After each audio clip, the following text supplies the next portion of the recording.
lunes 17 de agosto a las 18 horas se terminó el periodo de inscripciones para las candidaturas a las elecciones seccionales, en donde se elegirán alcaldes, prefectos, concejales, miembros de juntas parroquiales y miembros del Consejo de Participación Ciudadana y Control Social.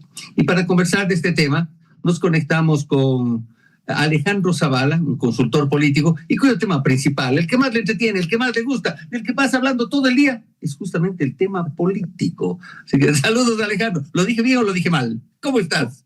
Hola, Bernardo, ¿cómo estás? Buenas tardes, muchísimas gracias por esta invitación. Así es, encima tú sabes que aquí en la casa solo se habla de política por todos lados. Definitivamente, doy fe de aquello. Oye, Alejandro, vamos directamente al tema. Elecciones seccionales 2026. En todo este proceso, ¿qué es lo que consideras tú que son las diferencias con las elecciones seccionales de hace 3 años? En realidad serían 4 cuando obviamente asuman las nuevas autoridades. Porque claro, hay diferencias y algunas fuertes y algunas que en realidad pues han hecho tambalear sobre todo a las organizaciones políticas, ¿no? Bueno, algunas diferencias y algunas similitudes también. Similitudes, la hiperfragmentación que ya conocemos, ¿no? Si la vez pasada hubo 12 candidatos, hoy me parece que hay 10. También es un número... Estamos hablando de Quito, bueno, decía en términos generales a nivel nacional, pero en Quito me parece un buen ejemplo. Sí, en Quito, pero así está en casi todo, también en Cuenca, por ejemplo, hay 9 candidatos a la alcaldía y en Guayaquil otros tantos. Así que en eso, la hiperfragmentación que hay es parecido. Y esto que a mí me parece una locura, Bernardo. Yo he escuchado de intelectuales como Simón Pachano, Sofía Cordero, que son personas de las que yo respeto, académicos y de peso, que ellos decían un rato que no era muy importante que tengamos 230 organizaciones compitiendo a nivel nacional. Decían que está bien, que podría haber incluso más, que eso no es el problema. Claro, ellos bastante de la academia. Entonces yo fui y le fui a poner números a esto para ver realmente qué es lo que estaba pasando. Y me di cuenta de una cosa impresionante, que vamos a elegir más o menos 5,000 cargos, pero ¿sabes cuántos candidatos va a haber? Cerca de 60,000 candidatos. Bueno, te cuento algo justamente sobre eso, porque estaba leyendo unas intervenciones del presidente del Consejo Nacional Electoral, el doctor Cabrera, José Cabrera, que decía el día 13 de agosto, hace 4 días, es decir, decía, este año, en estas elecciones, va a haber muchos menos candidatos que en las otras ocasiones. Decía, al día 13, que ese rato estaban inscritos 5,756 candidatos a nivel nacional. Digamos que han duplicado en los últimos 4 días. No, Bernardo, no han duplicado. Lo que pasa es que como ha estado pasando, la gente ha estado por estrategia inscribiéndose al último. Esta campaña va a haber más o menos 40,000 candidatos. 40,000 la vez pasada decía que hubo entre 50 y 60,000 candidatos. Ahora va a haber 40,000. De locos. Y una cosa, solamente para que los amables cibernautas, los amables radioescuchas lo tengan presente, se van a elegir en autoridades locales, por supuesto, y también las autoridades del Consejo de Participación Ciudadana, 5,742 autoridades. 5,742 autoridades a un universo electoral en general en el país de más o menos, un poco más de 13 millones de 13,800,000 en términos generales. Bueno, continuemos porque nos pareció interesante este detalle, vale la pena. Más de 40,000 candidatos, es una monstruosidad, monstruosidad. Claro, entonces yo decía, bueno, tal vez en la academia el pluralismo, el debate es muy importante, pero cuando ya tú vas este gobierno trató de enmendar el artículo 115 de la Constitución, que es el que permite que los ciudadanos con nuestros aportes financiemos las franjas electorales. Entonces, ¿te imaginas lo que es que los ciudadanos con nuestros aportes financiemos 40,000 campañas políticas? Ojo, y no se corrigió, se sigue manteniendo aquello. Todavía los ciudadanos aportamos para que haya digamos que haya la publicidad, digamos, la promoción de esos más de 40,000 candidatos. Entonces, es que lo que pasó fue que se presentó el proyecto de reforma parcial en la Asamblea y se aprobó el 110, que era el fondo partidario, y el 115. Pero la Corte Constitucional le declaró inconstitucional al 115. Entonces el 115 se mantiene y vamos a seguir financiando las campañas. Lastimosamente, la Corte Constitucional es una corte extremadamente ideologizada y estas cosas de ellos no ven porque dicen que afecta los derechos de participación y todas las cosas que ya sabemos que una corte hiperideologizada, progresista al máximo, legisla de esa manera. Entonces, eso a mí me parece un dato fuerte. Y también lo que me ha parecido otro dato muy importante es que como nunca en la vida hemos tenido un ajedrez político impresionante. O sea, te muevo esta ficha, yo te muevo esta otra ficha. Tú me mueves esta ficha, yo te muevo esta otra ficha. Nunca hemos visto una cosa así. O sea, lo que ha pasado en Guayaquil, por ejemplo, es impresionante. O sea, en principio ADN iba a correr con Nils Olsen, luego ahora va a correr con Cintia Viteri. En el correísmo, pero bueno, por lo menos en ADN fueron dos. En el correísmo empezaron con Mónica Luzárraga. Luego decidieron que iba a ser Juan Pablo Molina, el asambleísta Juan Pablo Molina. Luego dijeron que no, que alguien del riñón de Aquiles, y bueno, le pusieron a David Norero. Y no conformes con David Norero, terminaron lanzándole a Fiorella Icaza, la esposa de Aquiles Álvarez. Entonces, ha sido un ajedrez político muy interesante. Y esto, evidentemente, no sé a cuánta gente realmente le importe, pero dentro del Círculo Rojo sí que nos tienen mareados, porque se han movido las fichas de una manera increíble, y yo creo que esto al pueblo realmente le va a causar una confusión muy tremenda. Al rato del rato no va a saber por quién votar. Ya está causando la confusión. Entre paréntesis, Círculo Rojo es para los amables cibernautas, amables radioescuchas. Somos parte del Círculo Rojo, Alejandro y yo, por supuesto, los que estamos alrededor del interés político y de todos los que pasamos pensando en política, los que analizamos temas políticos, que eso es, en porcentaje, será 1%, 2%, Alejandro. No, se calcula que en sociedades avanzadas es del 15%, pero en las nuestras se calcula que entre el 5 y el 10%. Es decir, mínima parte. Es solamente para hacer, obviamente, pues, un comentario aparte. Ahora, también hubo el cambio de fecha, de pasar del 14 de febrero que se va a realizar, del 27 que se va a realizar las elecciones, pasó al 29 de noviembre, con obviamente pues una explicación lógica, por lo menos eso dijeron, que el fenómeno del Niño venía con mucha fuerza. Pero también hay un cambio en algo que me pareció extraño. A ver si nos puedes un poco explicar, Alejandro. El Consejo Nacional Electoral, a través de su presidente, José Cabrera, indica que hasta el día 9 de noviembre, hasta el 9 de noviembre, se presentarán o se darán a conocer quiénes mismos son los candidatos oficialmente. Es decir, hay un proceso de impugnaciones que desde ayer a las 6 de la tarde, por 3 días, se pueden presentar las impugnaciones de las candidaturas, y luego el proceso de calificación, que terminaría días antes del 9 de noviembre, y el día 9 de noviembre se sabría formalmente quiénes son los candidatos. Pero eso es solamente, literalmente, 20 días antes de la elección. ¿A qué se debe? Explícanos un poquito, Alejandro. Bueno, yo creo que nosotros tenemos un sistema electoral absolutamente fallido, y partiendo desde las primarias, a mí me parece que hay que reformar absolutamente esto. Las primarias resultan una payasada. ¿Por qué razón? Porque dentro del Código de la Democracia hay 3 formas de ser primarias. Unas primarias abiertas, universales, digamos que todo el mundo pueda ir y votar por los candidatos de tal organización política, pero ahí saltaron y dijeron, ¿cómo así la gente que no pertenece a mi organización política va a tomar la decisión? Entonces hay una segunda opción que solo los adherentes y los simpatizantes. Entonces dijeron, pero bueno, ¿por qué ellos van a tomar la decisión? Entonces pusieron una tercera opción, que es que los delegados provinciales son los que puedan definir los candidatos. Eso significa que pueden designar a dedo y que de primarias no tiene absolutamente nada. Entonces ahí empieza el tema con esto de las primarias. Luego empieza el tema de las precandidaturas. Hay que poner la precandidatura, luego viene el tiempo de las alianzas, que es otro tiempo, luego viene el tiempo de la inscripción, que es otro tiempo, y luego viene el tiempo de la calificación para que tu candidatura esté firme. ¿Pero por qué se demora tanto esto? Es sencillo de explicar, porque cuando pasas el proceso de impugnación hay diferentes fases. Entonces, cuando te impugna alguien, tú primero tienes que ser notificado, luego tienes que acudir a defenderte, luego viene la sentencia del Consejo Nacional Electoral, y si apelas, va al contencioso electoral, que es la última instancia de la justicia electoral. Entonces, todos estos pasos tienen diferentes tiempos para que tú puedas resolver los recursos. Lo que además es interesante es que, como se acortó todo este tiempo para el 29 de noviembre de lo que era en febrero, va a pasar que apenas estén las candidaturas de firme, empieza la campaña. O sea, el mismo día va a haber... Pero ese es el 20 de noviembre. Sí, exactamente. Perdón, el 9 de noviembre.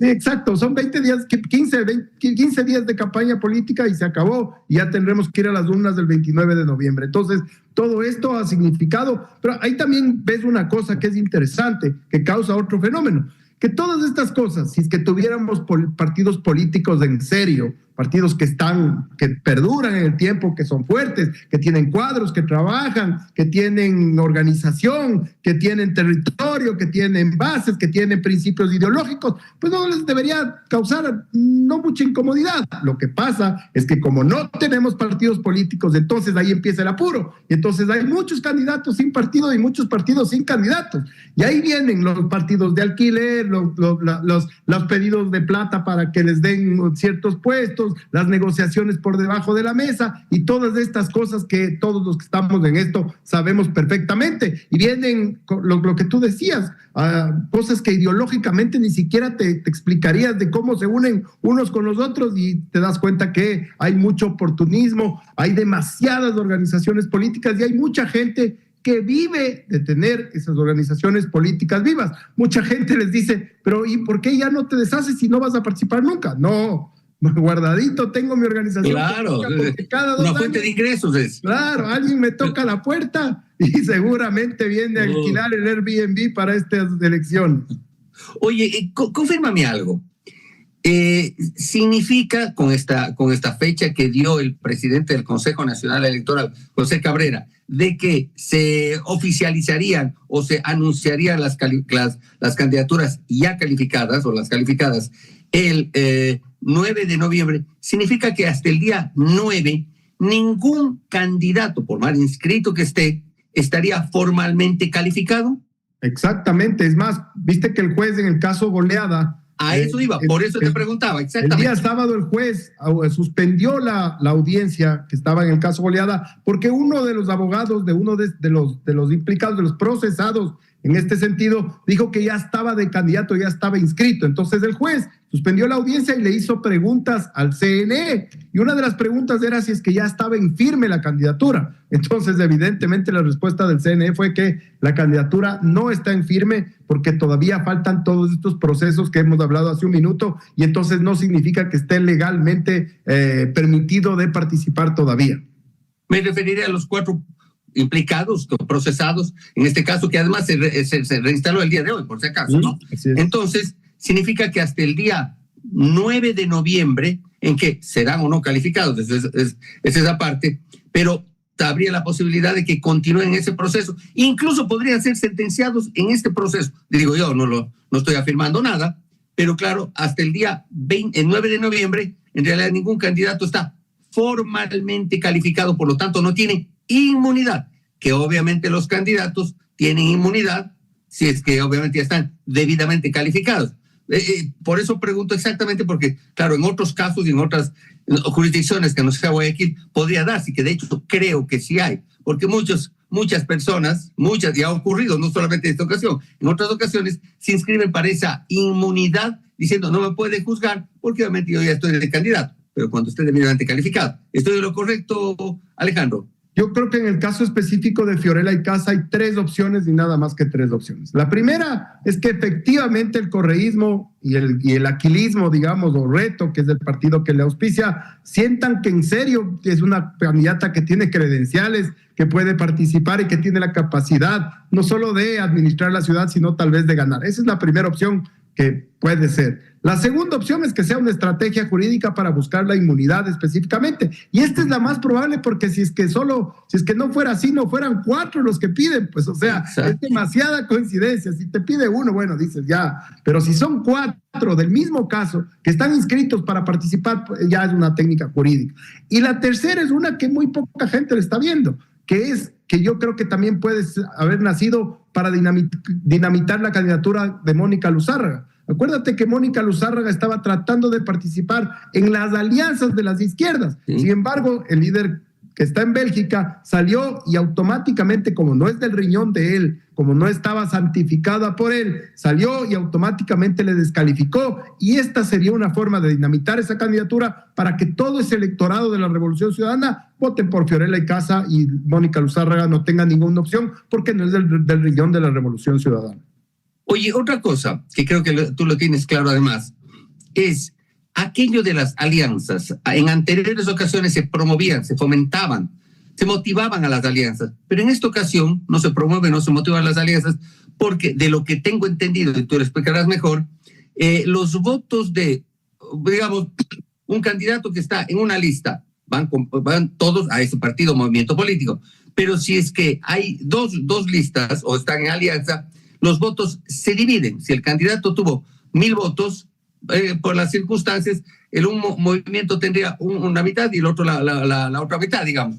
Pero en el caso, voy a poner un ejemplo claro, del correísmo en Quito y en Pichincha, son 4 organizaciones políticas que se han aliado. Alguien diría que bueno que se alíen estas organizaciones políticas, pero en la práctica, si es que cada candidato, mejor dicho, estas organizaciones políticas recibirían solamente 1/4 de la votación que tendría cada uno de los candidatos.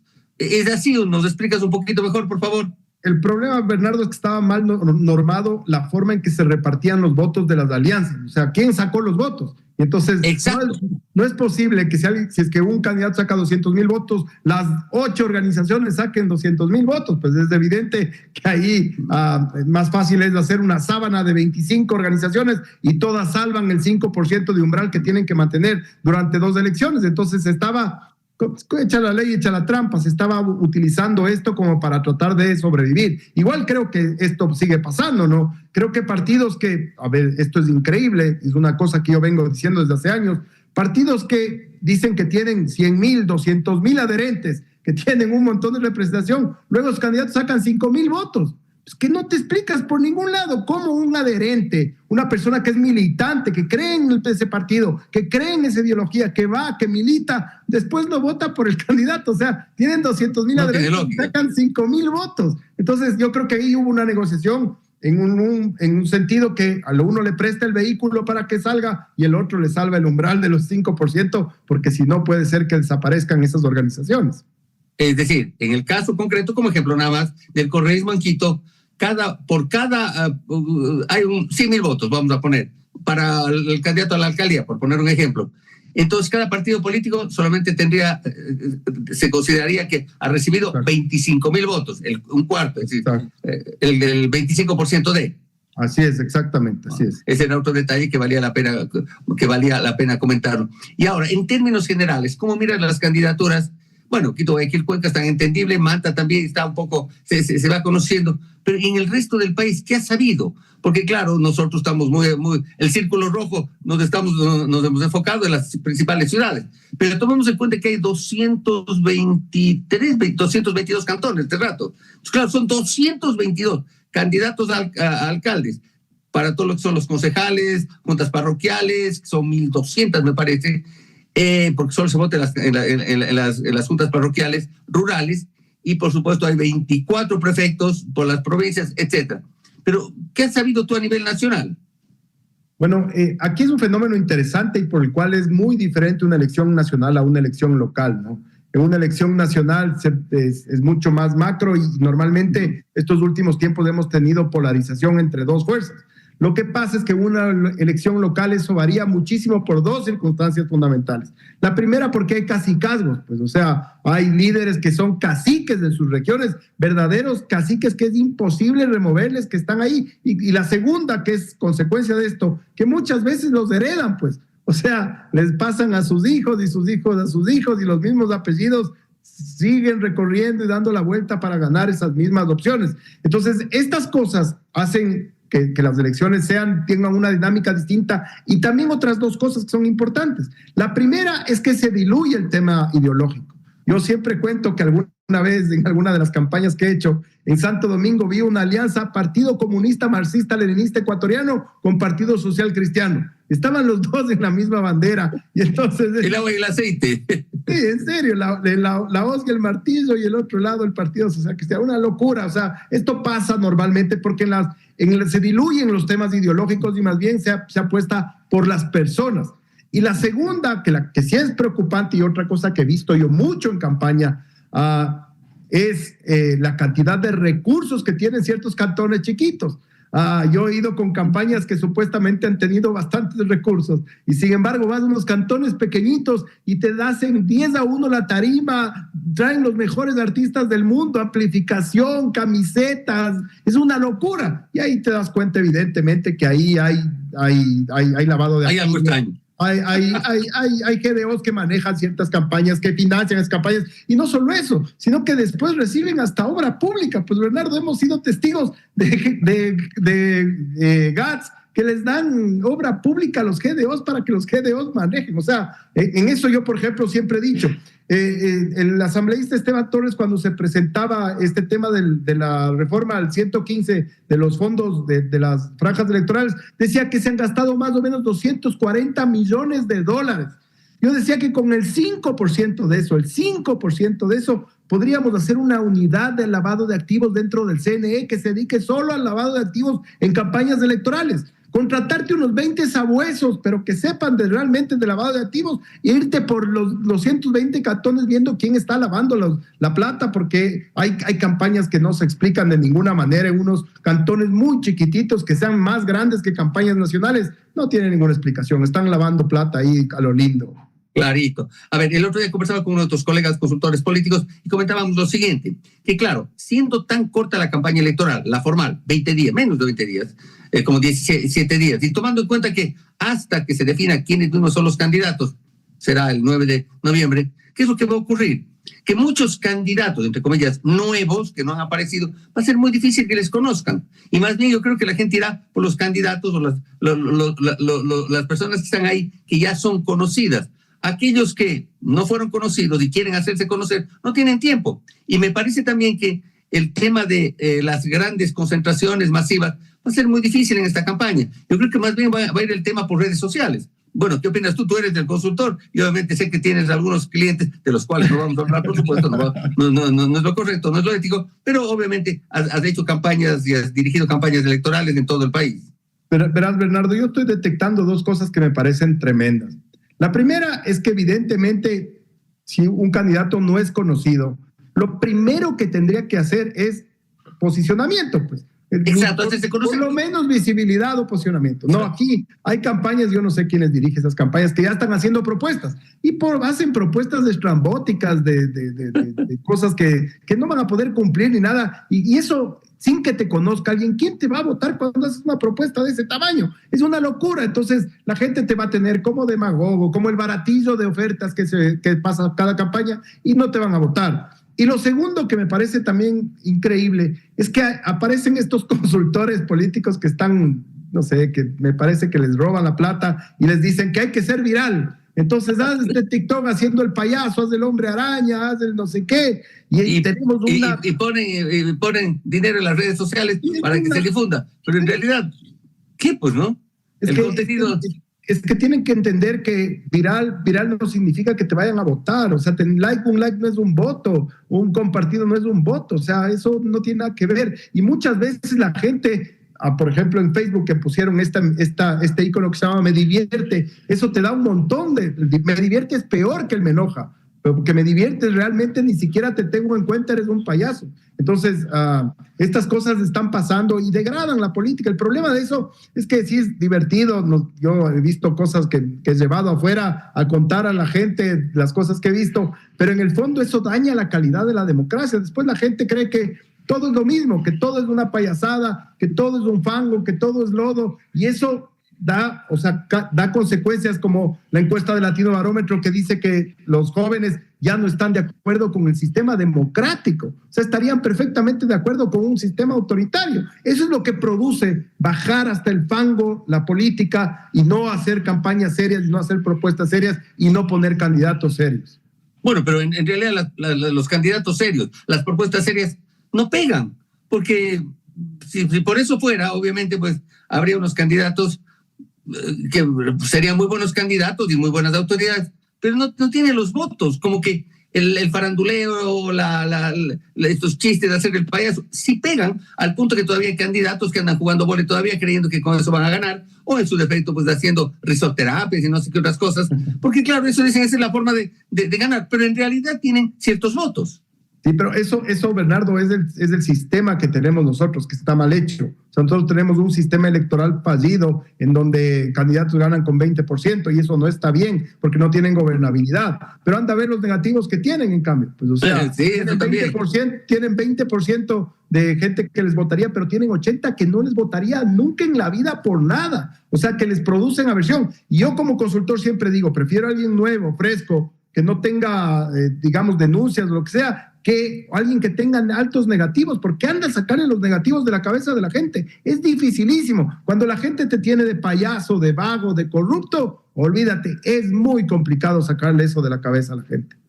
Oye, terminamos con esta entrevista, nos ha quedado corto el tiempo, por supuesto. Alejandro Zavala, consultor político. ¿Y ahora qué se viene? ¿Cómo miras tú? Un poco una recomendación al público, a los más de 13 millones de votantes que somos. ¿Y qué hacemos ante todo este tema? Yo tengo 3 características del votante en Latinoamérica que son dolorosas, que son que el votante ahora vota totalmente desinformado, nadie lee los planes de gobierno, nadie lee las propuestas, nadie lee absolutamente nada. Lo segundo es que la gran mayoría de la votación es emocional, va del corazón y no de la cabeza, no analizan las cosas. Y tercero, que la gente decide el voto sobre el final, por eso se equivocan las encuestas. Mucha gente decide en la fila para votar por quién va a votar, no saben ni quiénes son los candidatos. Entonces mi consejo es que se enteren, de los planes, que tratemos de ser ciudadanos. Y eso es de involucrarnos, leer los planes, escuchar las propuestas, ver los debates, hacer ciudadanía de veras, cuestionar, preguntar, ser buenos ciudadanos para después no equivocarnos y después no estar llorando diciendo que todos los políticos son lo mismo. No nos quejemos de las autoridades si es que no hacemos nuestra parte, que es votar bien. ¿Cómo? Pues el ciudadano, la persona que usted considere va a hacer lo mejor por su parroquia, por su ciudad, por su provincia, por el Consejo de Participación Ciudadana, que son las dignidades que se van a elegir el próximo 29 de noviembre. Muchísimas gracias, Alejandro. Siempre interesante conversar contigo. Encantado, Bernardo. Te mando un abrazo grande y un abrazo a la audiencia. Igualmente, un abrazo.